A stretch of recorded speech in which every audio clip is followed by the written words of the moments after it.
Assalamualaikum warahmatullahi wabarakatuh. Kam jirtan kabajamtoota daawwattoota Ashaan Dakadeertuuf jirtanii jabaatanii alhamdulillah jira galata rabbi. Egaa kabajamtoota daawwattoota keenya irraa ajandaa beekamaa fi isinillee qabdan irraa haasa'uuf dhufne Ashaalleen salaam isin jettee raawwatte garuma amma dhimma qabannee dhufnetti isin dabarsina jechuudha. Assalamualaikum warahmatullahi wabarakatuh. Shamarreen kabajamtoota daawwattoota keenya akkam jirtan nu nagaa jirra alhamdulillahi rabbil alamin. Daawwattoota keenya dhimma kanarraa ka dubbachuu qabnu silaa qaata ture. Daawwattoota keenya baay'ee nuti dhagamee jira, baay'ee abidii nu cabee jira. Obboleettiin teenya akkasiin taate baay'ee waan abidii nama cabsuudha. Kanumarraa ka'ee isinirraa turrellee dhiifama isiniin jecha amma kallattimaan akkuma Kadiir jedhee dhimma obboleettii teenya hayaatirraa waan dubbannu qabna. Hagalumaan wajjin tura isiniin jedha daawwattoota keenya.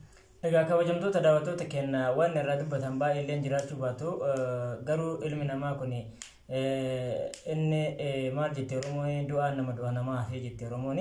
Egaa maal jechuu barbaanne ani bismillah dura maal jechuu barbaade rabbiin jannatul firdaus duraa isii akka hawaatini homaa takka wanni biraa wanni dubbatan guddoon hin jirtu.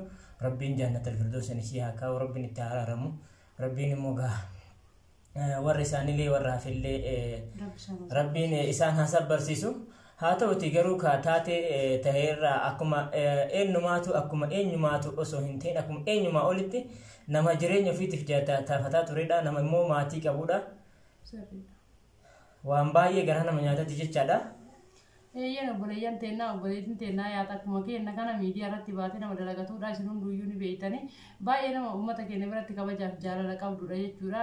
Garuu mootuyyuu kana ta'uun waan guyyaa rabbiin jedharraa nama oolchuu miti. Akkuma isiin guyyaa lama sadii osoo hin du'in dura sooma keessa jettetti jechuudha. Qadara rabbi harka kabaa hundaatuyyuu rabbiin haadha isillee maatii isillee uummata Oromoo guutuu rabbi isin hasabbarsiisu warroonni isii daawwatan hunda isaanii hunda keessan uummata keenya rabbi isin hasabbarsiisu isiniin jecha obboleettii teenya amma mootuu maatiin isii wanta dhaamataa jirutu jira. Uummanni keenya garuu wali hin dhagayu maaliif akka ta'e hin beeknu. Daawwattoota keenya waa'ee kanarraa waan akka isiniin jechuu barbaada. Abbaan manaa isii qabrii isii keessa dhaabateetini warri akiraa kana qabrii tana hin dhufna jettanii amantan obboleettii teenya haadha manaa tiyyatana miidiyaa irra hin oofinaa isiniin jechaa ture. Maaliif isii yeroo jirtu akkanarraa akka ijaabatteerraa qaama isii qullaa nama miidiyaa irratti akka argitamu miti nama hin zilaali miti jechuudha. Garuu yeroo dhibamte san warri isii ilaaluudhaaf warra hospitaala keessa jirurraa viidiyoo waraabaa gannu ergaa jedhamee viidiyoon suni bahee viidiyoon hayaat rabbi isii haa araaramuuti qaamni isii agaasiitti irratti mul'ata. Namni jechuudha kanarraa dalagee birriin wallaahi birrimaayyuu hin ta'ii akka kanarraa argamu. Footoo san viidiyoo san miidiyaa guyyaa walii gadi dhoofinaa jedhee kadhataa jira. Obboleettiin teenya kifaayaan baatee dubbattee jirti. Abbaan manaa isii bahee dubbatee jira. Kanaa jecha rabbii keessan sodaadhatii warri viidiyoo isii haala isiin akkasitti gubatte sanii warri isii haati isii hin jirti agam garaan isii gubata viidiyoo san yoo argitu. Viidiyoo san warri biraa qabdan hundi keessan balleessaa rabbi sodaadha isiniin jenna. Tokko kan isinii dhaamuuf dhufe obboleettii teenya immoo wallaahi rabbiin warra jaannata isii haa taasisuu rabbi isitti haa araaramu. Nu hunduu achuma deemnaa jechuu barbaada. Kadirii yaada keetti dabale. Egaa kabajamtoota daawwattoota keenya warroonni ilmi musliimaa taatan hundi keessan adaraa rabbii isinitti haa ta'u. Warroonni yuutubaroota taatan hundi keessan adaraa isinitti haa ta'u. Eenyumtuu namoonni amantii qabdan hundinuu namni ooraa ofii jechuudha. Satrii musliimaa satrii eenyumaatu gaa rabbiin ibsataraa jedhee isilleen gaa nama imaana qabu rabbiin imaan isiisu nama bismillaahi. Jannatul firdaus isii haa galchu. Hojii baay'ee babbareedoo fi akkasumatti gorsa adda addaa hojjetaa turte jechuudha. Yuutubara keessaa nama fakkeenya namaa tahaa turedha. Egaa fakkeenya namaa ta'uun immoo akka itti jiraatan malee akka itti deemnu hin beeknu.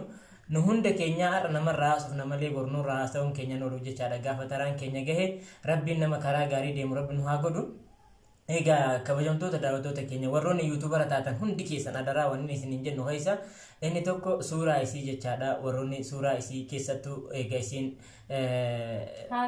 mudannoo sun isii mudatee mooda interviyuu taa'aa turte jechaadha. Interviyuu sanillee egaa maal isiniin jechuu barbaanne namoonni interviyuu san harkaa qabdan viidiyoo sanirraa hojjettan viidiyoo san akkasitti yaada irraa kennuu dandeessanii du'aayii gochuufi dandeessanii ammallee rabbiin namni hundi keessanuu duuba isii du'aayii godhaa fi du'aahin yoomillee namarraan dhaabattu laakiin immoo namoonni viidiyoo san laaltanillee laaltanii warroonni keessatti of biraa qabdan viidiyoo san of biraa balleessaa isiniin jenna. Adara ani wanni isinitti dhaamadhu waan biraa miti viidiyoo san of biraa balleessaa. Maaliif hamilee maatiifillee sirrii hin miti. wantoonni yeroo san isin sa'aatii san keessatti hin beekne keessatti jechaa turte waan baay'ee garaa nama nyaatudha.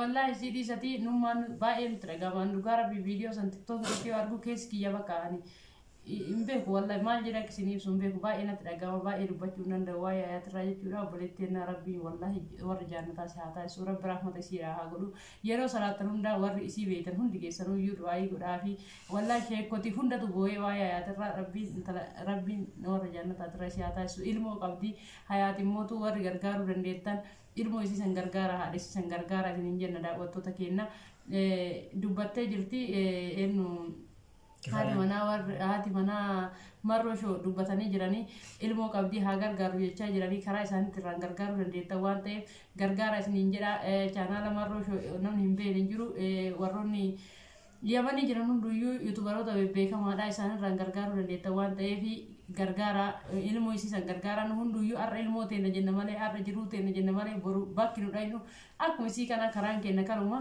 har'a isiidha malee boruruma kana jecha isii cinaa haa dhaabbannu maatii isii cinaa haa dhaabbannu isii mootu du'aayii haa goonuu fi viidiyoo isii mootu miidiyaa irraa haa balleessinu isiniin jedha oromoo teenya walitti hin cakkanina kana jecha amma mootuyyuu ani baay'ee wanti hasolli na harkaa badeera kalee dheengaddalee silaa irraanii hojjedhaa dhimma hayaatirraa garuu mootu wallaahi billahi natti dhagahame kiyya kaleessallee viidiyoo ni seena jedhe garuu immoo seenuu hin dandeenye maaliif bakka baay'isee natti dhagahame viidiyoo kanaayyuu hojjedhe gadhiisu waan hin barbaadiniifi ammallee taanaan immootu namni tokko biyya keessa osoo jiraate osoo ollaa walii ta'e namni wal beeku du'a walii hafu amma immootu baanee yoon dubbanne nutti dhagahama dhugaa rabbi akka waan du'a isii gaheetti natti fakkaata amma bahee haala kanaayyuu dubbadhe jechuudha.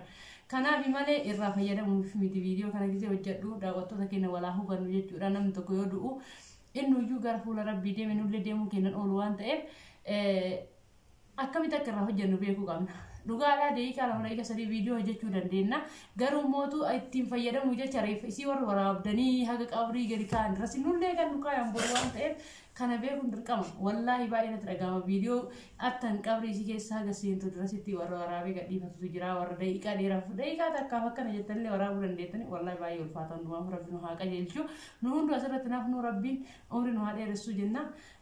Kallattii waaniin ani baay'ee bakka wanni kaayee keessa deemu hin jiru wantoonni inni irraa dubbadhu wantoota reefisanii wanni garaa nama nyaatonni illee waan reefisanii wanni irraa dubbatan dakkittiin garuu ashaan tuwitee turte ijoollee isaanii haadha isaaniillee namammoo ofii gargaaraa isin turtetu jira namoonni keessan beektan namni yuutubaroonni babbeekamaan ijoollee sabboonaa ta'aniitiin yamanii keessa jirtan jirtu jechaadha namoonni immoo itti dhiyeennaan beektan jirtu jechaadha.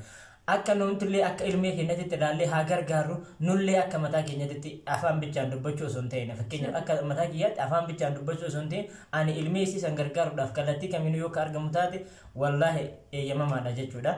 Kanaaf egaa kabajamtoota daawwattoota keenya kanaaf wal bira haa dhaabannu oromoo ta'e wal haa jabeessinu egaa gaafa gammachuu bichaa miti ka wal fuuneetiin wal afarsinu jechaadha.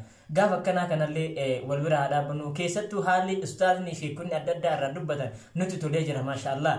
والله ربي أستاذ كنا ده هيوت كنا ده ربي جزاء ساني هكفلو كنا هندي كينيا يو هاجر جارو إلمان ساني هاجر جارو إلمان مجو ساني هاجر جارو مالي إسين صدر كابودا يا دنامني إجا وان رابي شامله وان دقيقة مراسم بودا هم بين وان تيفي إسي حالة ساني ديم تجرتي نولي موتو يوم أكاديم نو كم تكاديم وان هم بين في هنگا جرو وان غاري هجنة هذا برسنو سنجدا أن يسمان السلام عليكم جدا ربي تعفي جنة ربي فيها كهو ورساني موت ربي نتهار رم وامنا ونبالي تنجرو السلام عليكم ورحمة الله وبركاته.